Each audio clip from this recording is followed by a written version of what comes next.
At T-Mobile, our critical mission is providing unparalleled 5G coverage for when connectivity is mission critical. Introducing T-Priority, America's best 5G network experience for first responders, even in times of congestion. More capacity, faster speeds, better coverage. T-Priority from T-Mobile, built for tomorrow's emergencies, ready today. Discover more at t-priority.com. For qualifying organizations on eligible rate plans, coverage not available in some areas and may be impacted by emergencies. Hi, everybody. We just want to say a quick note at the top of the show that the welfare cut impact assessments were only published as we walked into the recording studio. So Alex and I have chatted about it, and we're going to discuss those properly come the weekend once we've had a chance to percolate and get our teeth into all of them. So today we're going to be focusing solely on the spring statement. Taxation isn't about what you need. No, what is it about? Prime Minister, the Treasury doesn't work out what they need to spend and then think how to raise the money. What does it do? They pitch for as much as they think they can get away with and then think what to spend it on. If you start giving money back because you don't need it, you're breaking with centuries of tradition.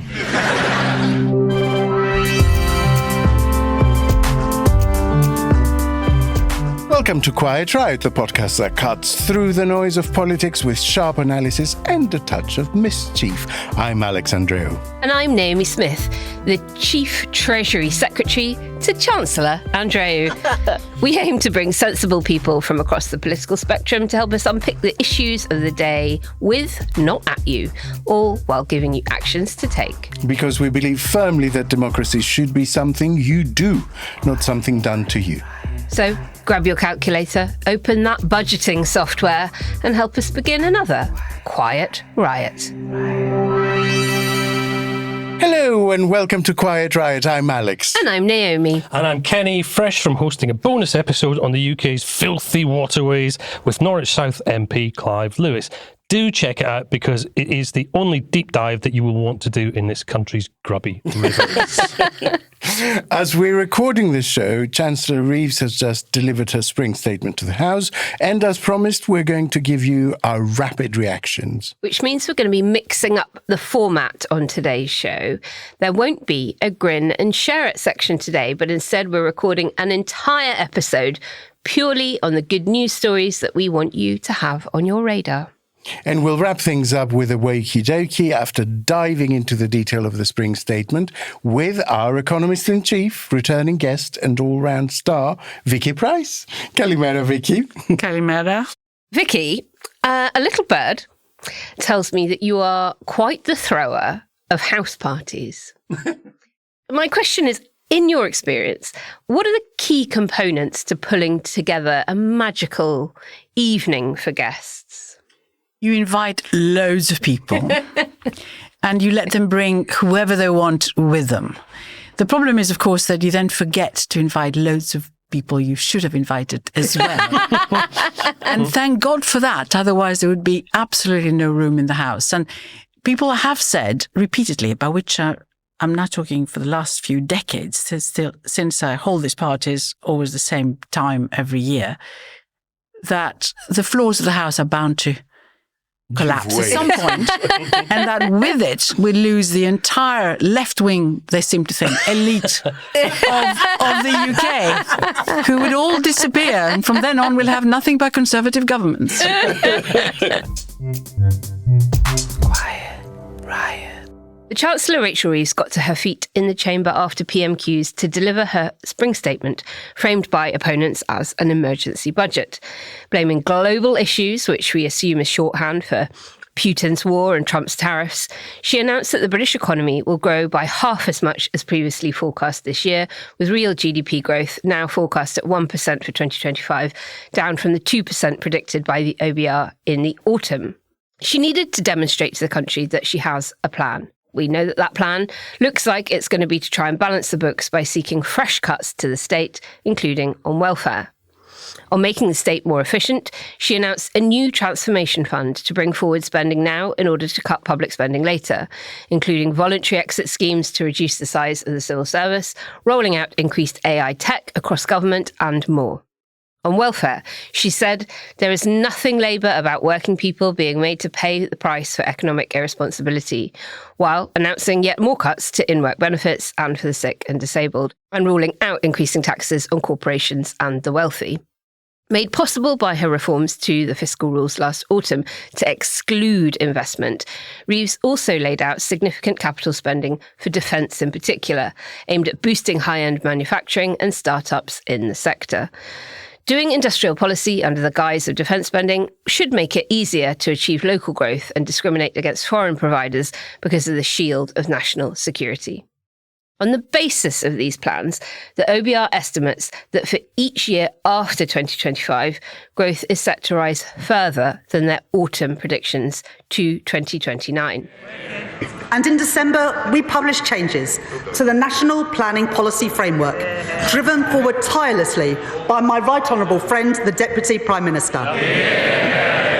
Reintroducing mandatory housing targets and bringing grey belt land into scope. The OBR have today concluded that these reforms will permanently increase the level of real GDP. By 0.2% in 29-30, an additional £6.8 billion for our economy. And by 0.4% of GDP within 10 years, an additional £15.1 billion in our British economy. Once the government's priority areas such as defence and health are accounted for, departments like justice, transport and higher education may fail to see future budgets keeping up with inflation, but we'll have to wait until June's spending review for that detail. So my opening question for both of you is the difference between a budget and a statement. The statement is kind of meant to be a bit of a, there's nothing much to see here update, but it turned into a much bigger event. Why was that? Well, the main difference is that there were no specific tax changes that took place. It was just an update in terms of what was happening to public finances, given the fact that growth has been considerably slower than had been anticipated. And revenues, in fact, if you look at what's been going on so far this year, and the year is nearly finishing, are below where they were expected to be. And we're ending up borrowing more than we did last year.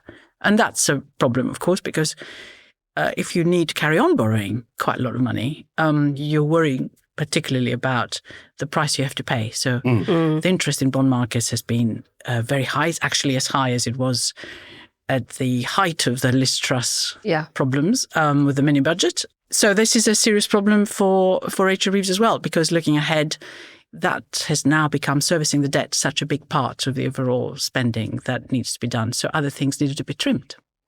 And Alex, do you think there's been a bit of almost an overreaction to the Liz Truss budget by successive deliverers of budgets and statements? For sure. That hangs in the air like a ghost. Absolutely, it is the case that people are paying much more attention to market reaction, as well as markets are a lot less sure about the UK's sort of financial skill, I guess, in navigating difficult waters. Over the last 6 months, we've seen record capitalization in a way. It's weird to consider these sort of emergency circumstances, but nonetheless, that's how a lot of commentators wrote it up. We are in an environment where basically, you asked why has this acquired such significance? I mean, the political reason is Trump, because you've got this person across the Atlantic that is just lashing out with weird stuff all over the place, then withdrawing it, then promising to do it again. And markets don't know whether they're on foot or horseback at the moment. And does Reeves find herself, do you think, in a slightly better or worse position than expected? The OBR announcements about growth forecasts being halved for this year dominated the news, but as we mentioned at the top of the show, actually they look set to be better than previously forecast from their autumn position. Well, it's interesting. And the point has been made now by a number of people that if you look at what it means, of course, year by year, you see a little bit of an improvement for next year, but a halving for this year. But if you start from a lower base, it's quite easy to get slightly faster growth in the years that follow. And also, if you look at it cumulatively, which some commentators have already managed to do, and indeed it is absolutely true, the growth by the end of the period, or where you are in terms of your GDP by the end of the period, is less than would have been the case if we still had the forecasts working that were put together by the OBR back in October at the time of the budget. But only by a tiny fraction. But it means from a base of 100, you end up basically on 108.48 as opposed to 108.7 something. Every little point counts. Oh, absolutely. I'm not, because that little adjustment is billions of pounds. Well, don't forget that we got terribly worried when GDP fell by 0.1% in January. Look, that's how compound works, right? When you front load the big increase, then every little bit of interest means more down the line. So if the first year is anemic, then everything that follows, even if it's slightly higher, will result in slightly less. Can I just check something as well? Because, Reeves was talking in upbeat terms about GDP going up by 1.8% or whatever at the end of this parliament. As I recall, though, back in the days before the 2007 and 8 crisis, 2.5% was really what we'd be looking at as a GDP figure. So 1.8 to me doesn't look like something that's actually worth crowing about. Am I missing something obvious? No, you're absolutely right. Of course, before the financial crisis, we were growing at something like 3% per annum for various periods, for quite long periods, actually. And that was brilliant. And also you had productivity go up as well. And as you know, the calculations are if we had carried on having that type of productivity growth through the period since the financial crisis, our GDP would be 23% higher than it is now, which is huge. So you're absolutely right. We have gone, perhaps got used to having very moderate growth. But with that moderate growth, surprisingly, perhaps because there are so many people who are inactive, we have quite low unemployment and still loads of sectors with problems in terms of recruiting. So it's a weird economy, right? That's a good glass half full interpretation. and also the other thing is that we then had like a decade where it was 0.1, minus 0.1, plus 0.1 So and during which we decided to shoot ourselves in the foot and use a single market. Of course. Can I just make one that politically, this isn't bad for Reeves because the way you could dress it up and present it is that their reforms are seen by the OBR as good for growth in the long term, and the first year, basically, of their tenure can be put down to quite extraordinary global circumstances and inheriting a very sluggish economy. I'm not saying that's the case. I'm just saying politically, that's how you could sell it. You could sell it by saying, well, look, that's the period where we were working, swimming against the stream of what we'd inherited. This is the period where the stuff we're doing comes into effect. And the OBR is saying that that's better than they had first anticipated. That makes sense from an external political perspective, doesn't it? But she was getting heat from her own backbenchers this morning. So from the perspective of internal politics within the Labour Party, I don't think it looked nearly as good today. The internal pressures have been much, much bigger. Unless you're hearing something else. I agree. Well, it's interesting because there are two things. On the negative side, certainly the welfare changes, and I know we'll be debating them some other time in detail, have gone down very badly. They had gone down quite badly when they were first announced. There were only, whatever they were, nearly 4 billion. They said it was 5, but actually it ended up being a lot less in terms of the savings that they could make. Hence, they had to put some more cuts in the budget, which is something that Labour isn't going to find particularly palatable, or the Labour MPs. Why that is negative, it isn't just that lots of Labour MPs aren't going to like it, but it is completely contradictory to everything that the Prime Minister was saying, which is that we want to do these welfare reforms because work is so good for you and we need to encourage people to go into work, and et cetera, et cetera, et cetera, as if it was done for that reason. Of course, we know we need to reform the welfare system because it is so expensive. But the fact that it has been so directly linked to the attempts to keep within the fiscal rules, and the extra 500 million was just to satisfy the OBR's calculations, is not good optics, frankly. So that's a negative thing. The positive side, which I think is what Alex was talking about, is that indeed somehow or other the OBR has now said something positive about the things that are happening, housing spending and all the building. And we do know the housing is actually quite good if you start spending on housing, because it helps the local economy. You use the skills that are there, the materials that come in. It's a sort of interesting thing that we've always said it's a rather good thing to try and encourage. The only problem, of course, is you need to find the construction workers to do it. But they've said that and the infrastructure bit they do, plus a bit on defence, is actually going to add to GDP by comparison to what they had calculated before, back in October. But it's only, just going back to the points, it's minute. 0.2%. It's minute, I know, and by comparison to what we could be getting. Hang on, you were both just telling me there's no such thing as a small fraction. I didn't, but I was just in fact going to tell you that actually this is what it is. And you were saying before it didn't matter. Well, 0.4% in 10 years. 0.4 in 10 years. That's the planning changes. 0.2 planning and the general, so it's housing, the fact that you spend the housing, the planning, and I think the infrastructure stuff. But I think they had defence in there somewhere as well, so as leading to growth. And I think this is absolutely true. One of the things that she has done, which is correct, is to bring some of that investment, which you did have in your summary at the beginning, happening early. So there's 2.5 billion or whatever it is. Because what she needs is to get the growth to happen now, so that by the time she gets to the later years, she's collecting more in terms of taxes than would otherwise have been the case. Because if you leave it to later, you fed it. By the time you get to the next election. Quiet, riot.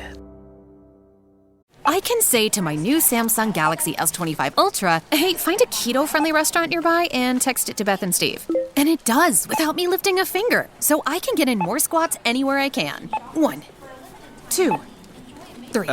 Will that be cash or credit? Credit. 4. Galaxy S25 Ultra, the AI companion that does the heavy lifting so you can do you. Get yours at Samsung.com. Compatible with select apps. Requires Google Gemini account. Results may vary based on input. Check responses for accuracy. Quiet, riot. Can I ask you something, Vicky?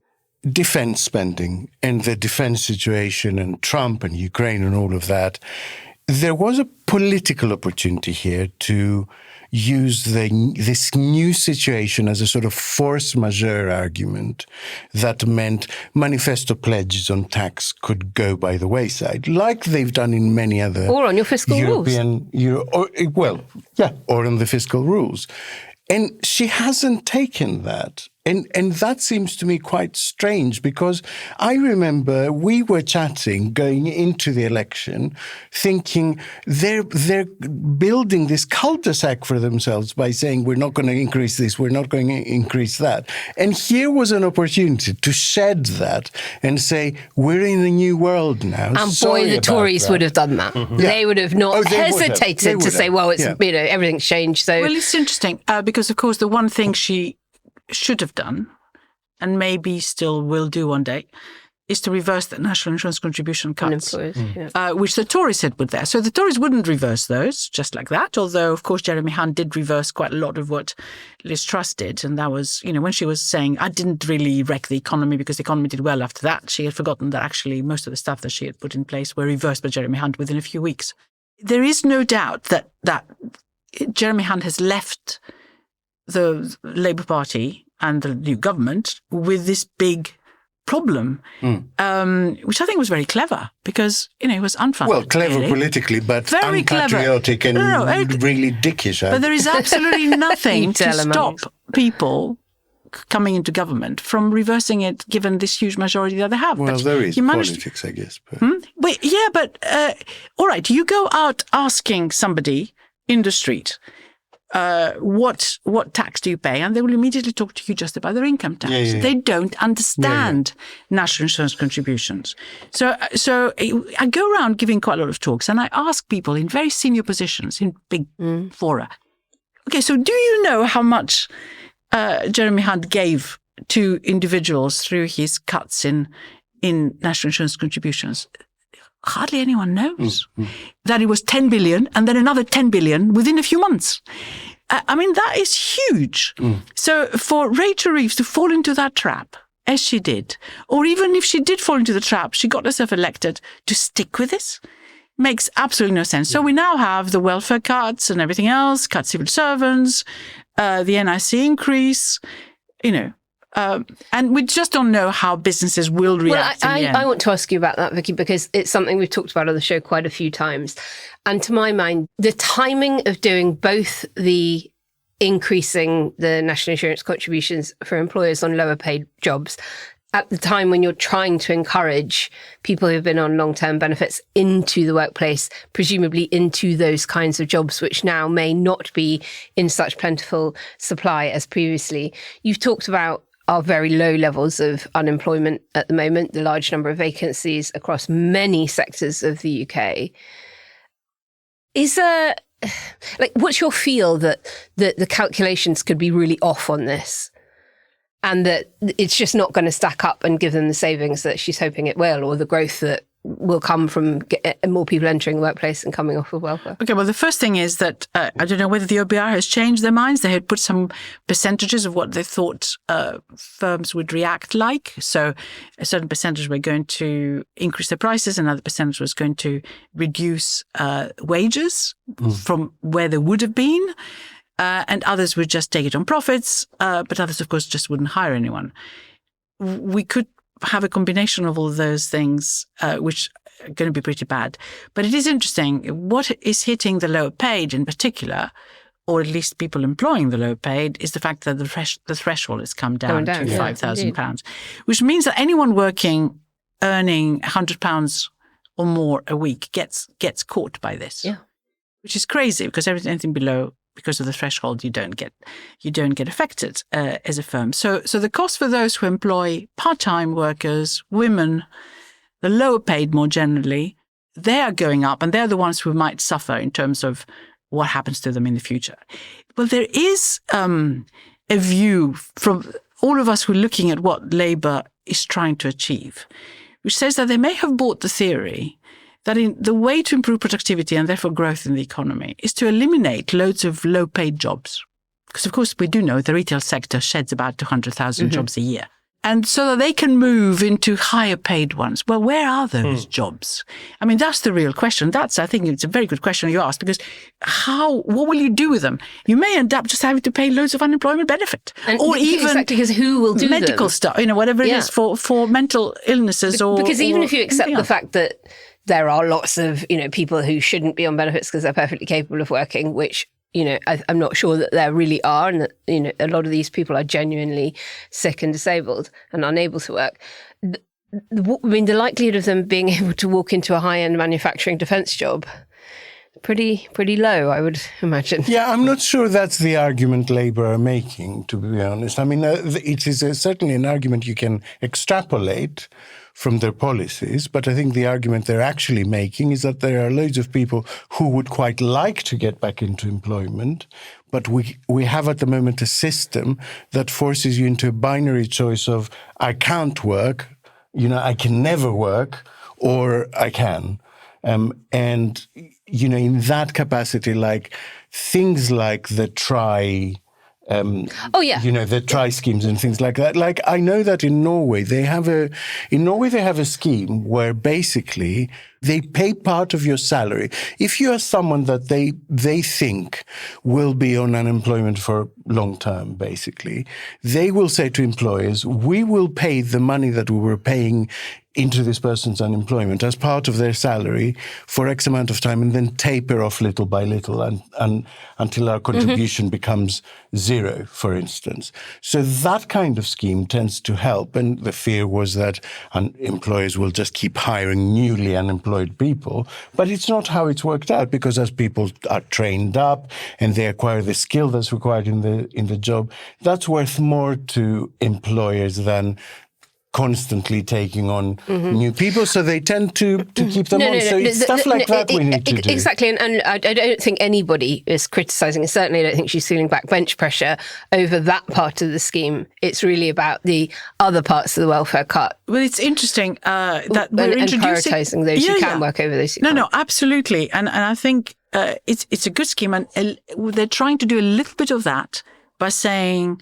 in those reforms that were announced, which Liz Kendall announced, who is the Secretary of State for Work and Pensions, that you don't lose for a while your universal credit benefit if you get a job, because otherwise you'd lose the whole thing and have to reapply and so on, and see how it goes while you're at work, so that, people could perhaps be very good at what they go to do as work, but they could also be hopeless. And if you try and push them into jobs which they can't do, or even jobs where they need a little bit of time to get used to it, if they haven't worked for quite some time, there are all these risks attached. So I think they've borrowed a little bit from that, which I think is good news.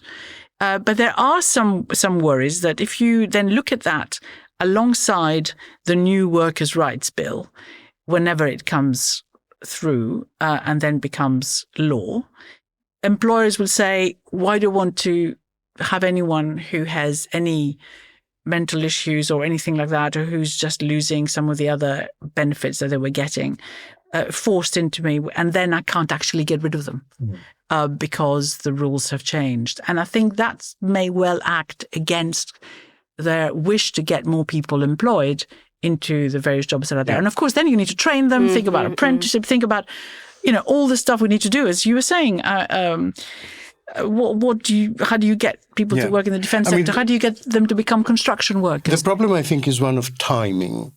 I think that's why Labour are rightly having their motivation questioned, because as many people have pointed out, this is what they tried to do with universal credit, and it was an absolute nightmare and a mess, and a lot of people fell through the cracks in that period, and a lot of people died, frankly. And so a lot of sensible commentators are saying, do all this, but don't look at making the savings in year one. That's just not going to happen. See what the effect is. See how claims assessors react. Like, that was the main point. Well, that was why the OBR made an adjustment to what they expected to save, because the OBR said claims assessors will, they're not static in this. They're not computers. They will adjust to the changes you're making and try to be generous to people who they know are genuinely unwell. And so this will end up having less of an effect than you think there, because there are people interfacing with people at the other end. And so a lot of people are saying, just take, introduce all these things, but take a breath before you start slashing, so that people don't fall into the cracks and get into difficulty. Can I just ask what your views are on the fact that, 40% of people on universal credit are in employment anyway, which suggests that the ultimate beneficiaries, not just companies. It is the ultimate beneficiaries are companies. We're subsidising companies. Yeah. And the political arguments take on a slightly different colour if they're couched in that terms.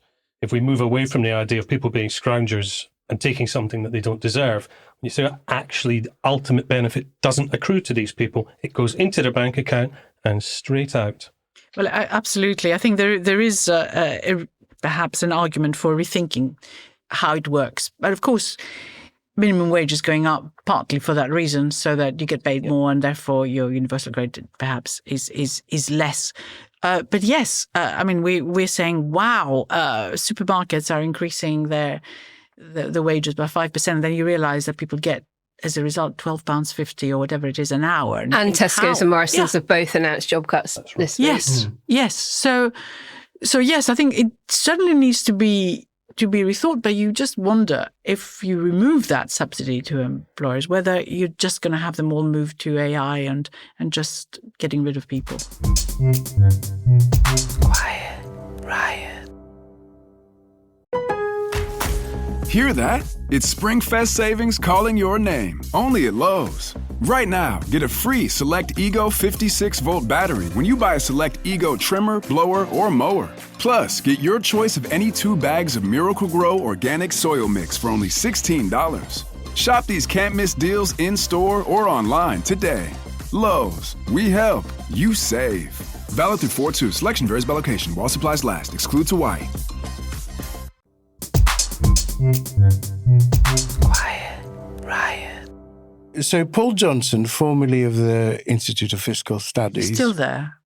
I don't. He's going in the autumn to. Oh, I thought he'd gone already. College. So he says the standout feature for him was the amount of micro adjustments made. Part of what was striking was just the incredible degree of fiscal fine-tuning going on there. They've ended up with precisely the same numbers for headroom for borrowing in 29-30 as they had at the beginning. So they lost 14 billion because of economic changes, and they made up every penny of it to the 1 decimal. And what does that make you think? I do wonder whether the sort of target tail is wagging the sort of policy dog here. I mean, was it really necessary to make those small adjustments to the benefit changes just to get it to 9.9 billion of headroom as opposed to 9.5 billion? Is he right? Is the fiscal tail wagging the policy donkey? Is she too rigid in her fiscal rules? I mean, it seems almost a bit OCD-ish. You're making a huge impact on individuals' lives for very, very small adjustments to your balance sheet. What is more, it's very likely that figure will change again and she's going to have to do something again. So it's almost pointless. But she has laid so much, at stake on meeting those rules. I mean, her political reputation perhaps hangs on that. So it suggests to me that there is lack of confidence by her, lack of confidence by the government in terms of their economic thinking, lack of confidence that they can convince the markets that they're doing the right thing, perhaps because the markets are constantly looking at them. But there is also another issue, and maybe she's right in the very short term to be more careful, which is that bond yields are so high right now that anything that might make them higher or push them higher would be dreadful for the amount of money that they have to pay to refinance their debt. And that's an issue. And perhaps that's where we are, but maybe she will relax later. I mean, look, the Germans have been able, finally, after a lot of time of being frustrated by the constitutional courts and by the parties that didn't want to move that way, to relax their debt brake and therefore borrow more for defence and infrastructure. But they are, of course, starting from a position where the debt to GDP ratio is only 60 or so percent, and ours is 100. But, I mean, frankly, quite a lot of other countries have a lot higher debt to GDP ratios, and they don't worry particularly. And they will go out and borrow more because the EU rules are being relaxed. Indeed. Which comes back to the point we were making earlier about the opportunity was there, the political cover, the media comms cover was there for her to go for this. I've been thinking back to the last, pre-budget, even over the summer and how they kicked off their new government. And of course, one of the things they did incredibly quickly was to end the doctor strikes, and they cut those NHS pay deals that were very, very generous very, very quickly. Do you either of you think that they might be slightly regretting doing that so quickly and so generously? Well, it's added an extra 9 to 10 billion a year to their costs. You would have added a certain amount anyway, because if you follow the pay review conclusions, then you would have had to have given at least 5% or something anyway. So more or less they've gone ahead with that. And it should really have been part of the previous government's calculations, and it wasn't. So they hadn't included that in their funding profile, which is crazy. But I wonder if that gave quite a few people a sort of false sense of the direction that the government was heading in economically. That look, they're gonna be pretty generous, and then a couple of months later, along comes something that the juxtaposition in people's heads. Yeah, I think the problem is that the impact of those strikes actually on the rest of the economy, the impact of trains not running or the NHS being closed, is enormous, gigantic. Oh, and I'm very glad they ended. Yeah, so it's. Well, what people are looking at is you've done it without getting any productivity sort of improvement written into the agreement you made with the doctors, but of course then they go and abolish NHS England. So just like that, with hardly any warning, I think. So that they are doing things which seem to be in desperation and reacting, possibly to the fact that they had given that big increase.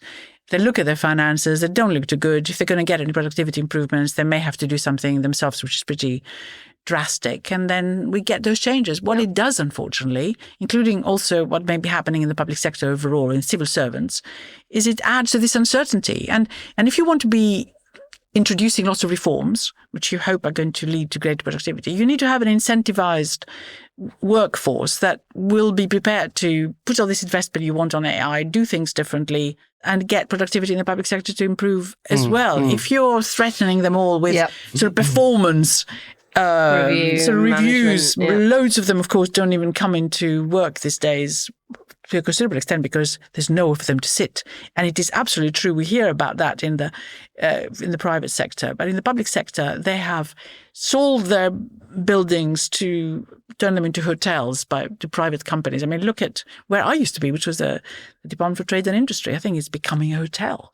They are desperately thinking, we did this. We've acted rather fast, perhaps in some areas. What can we do to sort this out? And then they go and do things which no one expects, and that actually affects productivity in the short term negatively. And it's going to be a problem that they're going to have to face. The opposition, Alex, the Tories, they were pretty rowdy in the chamber. Yeah, they really hate Reeves. There was no cordial, well, let's listen and let her have a say, but it was very, very boisterous. And they were particularly annoyed every time she mentioned what she inherited from them. She knows which buttons to push. And then, shouting from sedentary positions about Ukraine and the pandemic.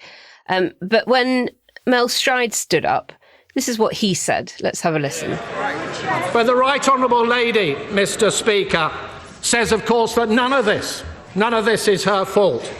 It is the war in Ukraine. Everybody else. It is President Trump.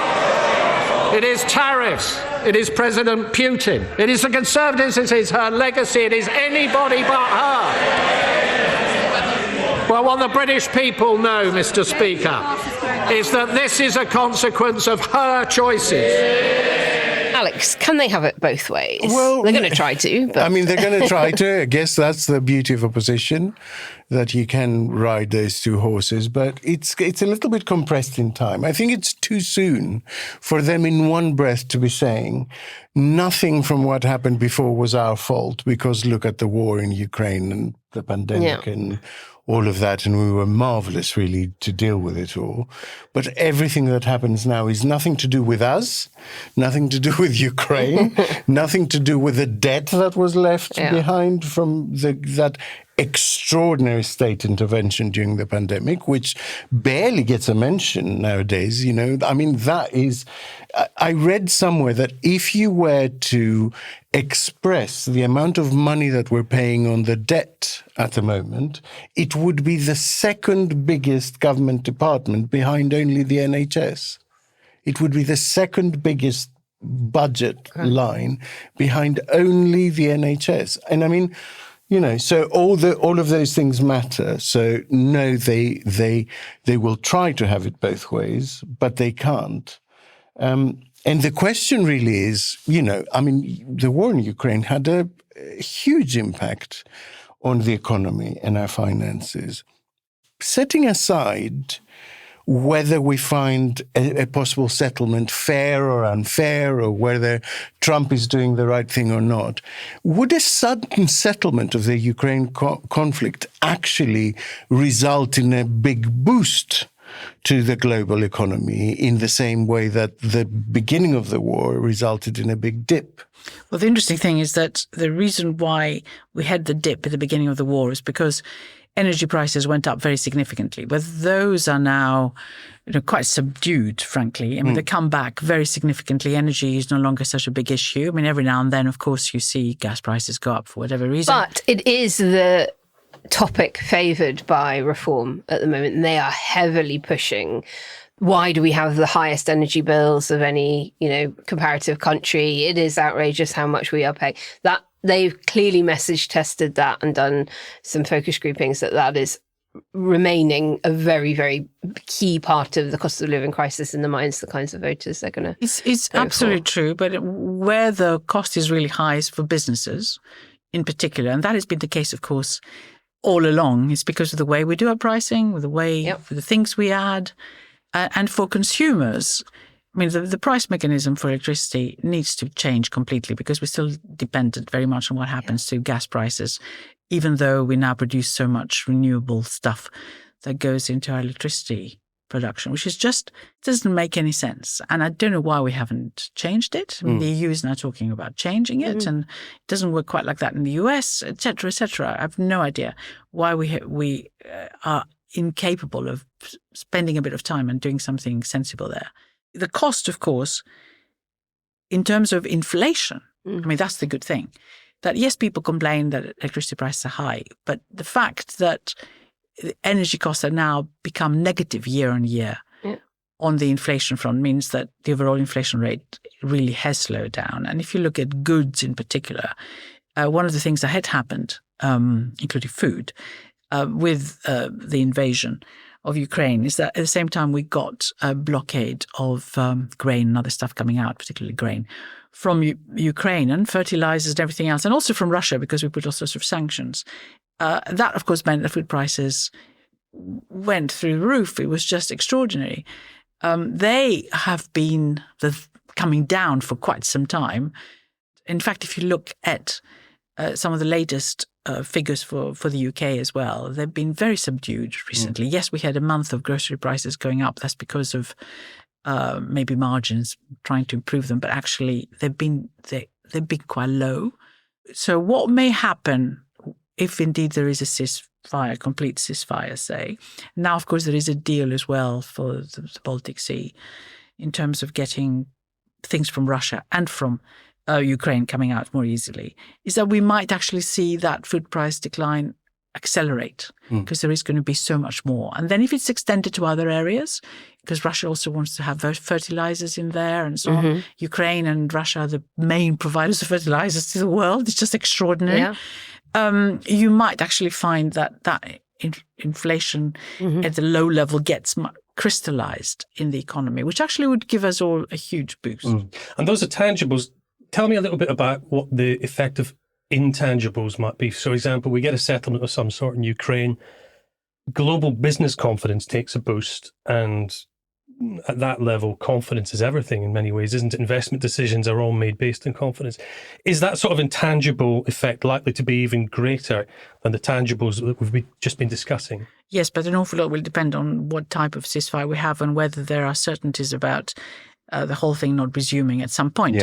People are going to be very, very cautious about investing, and they're going to look and see what may happen next. So the markets will look ahead or try to look ahead without any doubt. But there will be certainly a bit of an easing in some of the tensions because you can, particularly if sanctions are removed from Russia, because things will move around a lot more easily. There are huge opportunities still in Russia for Western businesses. A number of them are still there, in fact. And one of the interesting things that will happen is because of those sanctions, we have seen the development and the strengthening of the BRICS countries, which is Brazil, Russia, India, China, and South Africa, and loads of others, as a new force polarizing the world. So globalization therefore gets affected negatively because you have these two groups, if you like, the West and the others sort of fighting with each other, payment systems not working, etc. And this anti-globalization period that we've seen is bad for growth. There's no doubt about it. We've seen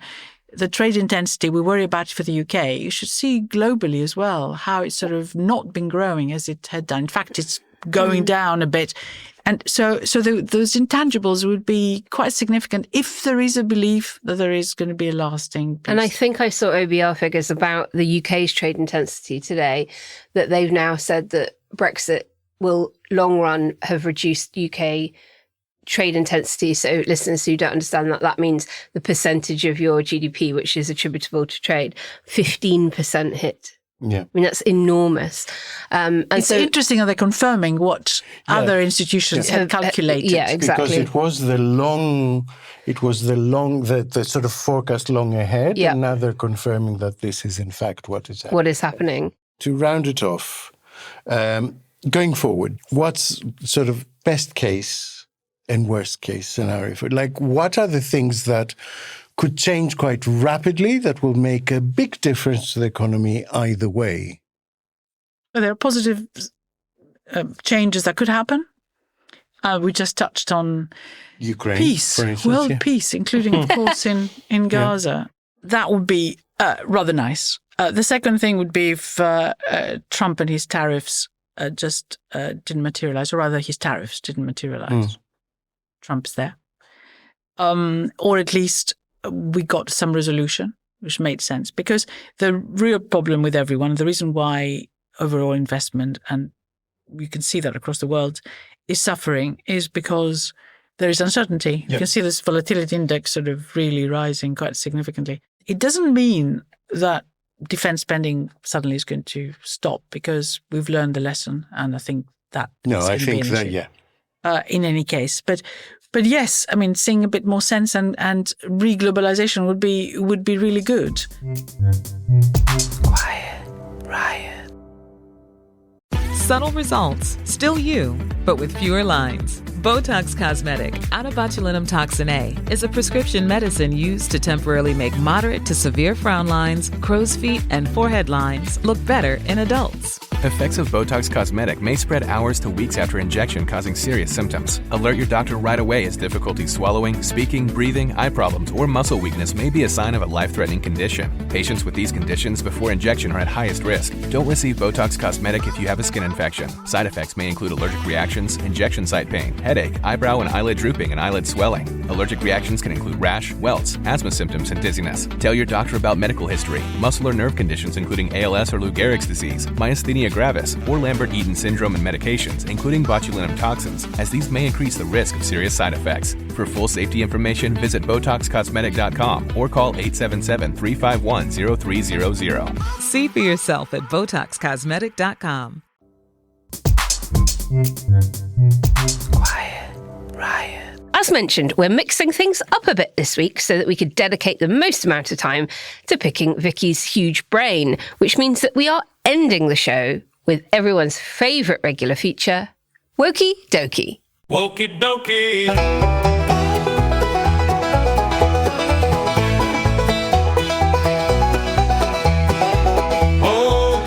Alex, what have you unearthed from the bowels of the right-wing press this week? Well, I found a story that involved Scottish football. So I feel I should pass this one over to our resident kilt wearer, Kenny. Thank you so much, Alex. Well, this one it does involve actually your club, doesn't it? Well, it doesn't. You outed yourself last week as a Rangers fan on the show. I think that's quite a pejorative outing. I mean, it's not that much of a thing to be ashamed of. Okay. All my friends in Scotland will have different views on that. Well, this one, speaking as a blue nose, falls under the category of I really don't believe what I'm reading here. And it does involve, for full disclosure, my team, Rangers, who've got into a bit of bother over a banner, or rather 3 huge banners that were displayed by fans at the recent Europa League tie against Turkish side Fenerbahce, which Rangers won on penalties. Woohoo! Now, some context. If you go to a footy match, you will doubtless hear some things shouted that would make your ears melt. People will say things that they might think twice about repeating in front of the vicar, or in the case of Rangers fans, the minister, much more likely, shall we say. Equally, football banners and chants can be a cheeky source of non-PC joy, I suppose. The classics, or my favourites, include one about lanky Peter Crouch, which went... He's big, he's red, his feet stick out the bed. Peter Crouch, Peter Crouch. And I guess when he also played at Liverpool, Luis Suarez, it was blessed with a huge white smile and a big old set of gnashers. And the chant from opposing fans at his expense was, "Your teeth are offside." Brilliant. So simple. Your teeth are offside. It's not very PC, but you know, he was being paid well to be abused. So what was the Rangers banner all about? Was it obscenely offensive or hilariously funny, perhaps both. And actually, neither. Oh dear. It was really quite disappointing. It read, "Keep woke foreign ideologies out. Defend Europe." It is possibly the least footballish banner that I've ever seen. And it doesn't exactly trip off the tongue. Now, does it? And we shouldn't be naive here. If we dissect the message, we can certainly find a few red flags. And yet... Just a few. Just a few. But trust me, of all the messages that you could hear in the Copeland Road stand at Ibrox, which is where sort of 8,000 of the most hardcore Rangers fans hang out, I would suspect that this is not the one that UEFA would have been most easily offended by. No, that's true. This is the one they choose to make an example of. Keep woke foreign ideologies out. Defend Europe. I mean, I can't even scan it enough. Well, I don't understand it. What was their point? Keep woke foreign ideologies out. But what defend are they? Europe. I don't know. I don't think anybody knows.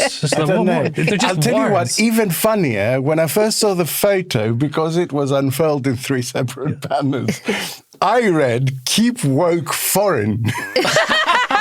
Defend Europe. Ideologies out. Defend Europe. That would have made a whole lot more sense. So I suspect there were Celtic fans in there just trying to make us look stupid, and they did a good job. I mean, at the end of the day, Rangers have been fined £25,000, and they've been warned that if there's another transgression in the next 2 years, they will have to shut the Copeland Road stand for their next European game, which is bad news. As a result, the clubs are now in the process of suspending for life the people responsible for the offending banners, which means, and this makes my jaw drop, that Rangers itself is now woke. Of all the things I expected to have on my 2025 bingo card, football, Rangers being accused of being woke ain't one of them. So in memory of how things used to be, I thought I'd share one of my favourite Rangers chants from way back in 2008, right in the middle of the financial crisis, actually, when we lost to Zenit St. Petersburg in the UEFA Cup final. Big night for Rangers fans. I believe that still holds the world record for the biggest travelling support for any football team. We had about 16,000 tickets, so Manchester was a war zone. It really was. And Rangers fans, in their own inimitable style, taunted the Russian rivals with what I think is the most Scottish football chant ever. Deep fry your vodka, we're gonna deep fry your vodka. There you go. Woke Rangers. Do you know, my favourite ever football chant is Chelsea used to have this chant that they would sing. He's here, he's there, he's fucking everywhere, Frank Leboeuf, Frank Leboeuf. And Frank Leboeuf was part of this campaign called Kick Language Out of... Kick Racism. Kick Foul... No, it was Kick Foul Language Out of Football. You know, to keep the family friendly, etc., etc. So he came out and he says, "I appreciate the sentiment, but please, I don't want you singing that." So the very next week, Chelsea fans came out singing, "He's here, he's there, we're not allowed to swear."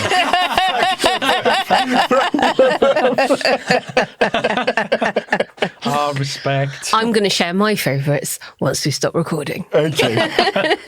Thank you, Kenny. Listeners, we love hearing about your instances of Wokey Dokiness that you find as you're travailing the internet. So do keep them coming into quietriotpod@gmail.com. And because we know that your appetite for good news cannot go long denied, we are preparing a Grin and Share It special bonus episode that will air in the next couple of weeks. Yay! With the many wonderful things that have not made it into the main show in the last few weeks, and we've kept them in reserve. So it will be joyous and deeply deserved. Quiet Riot.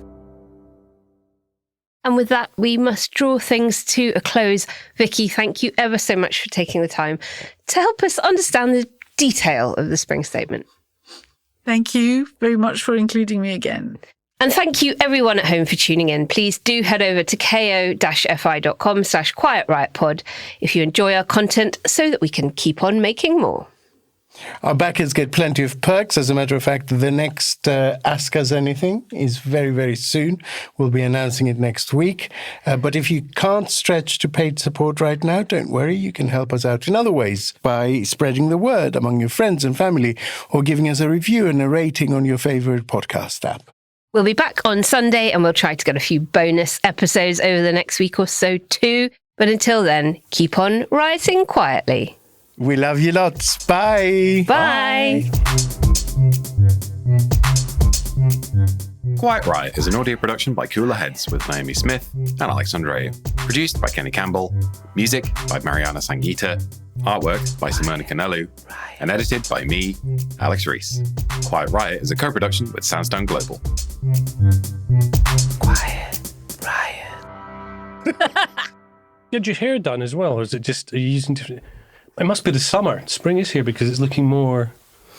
I think it's groomed. No, when it gets long, it gets heavier. Oh, it drags it down a bit. So it begins to sit better the longer it gets. It kind of needs almost nothing. I haven't had my hair done since the 5th of January, which for a woman is a long time.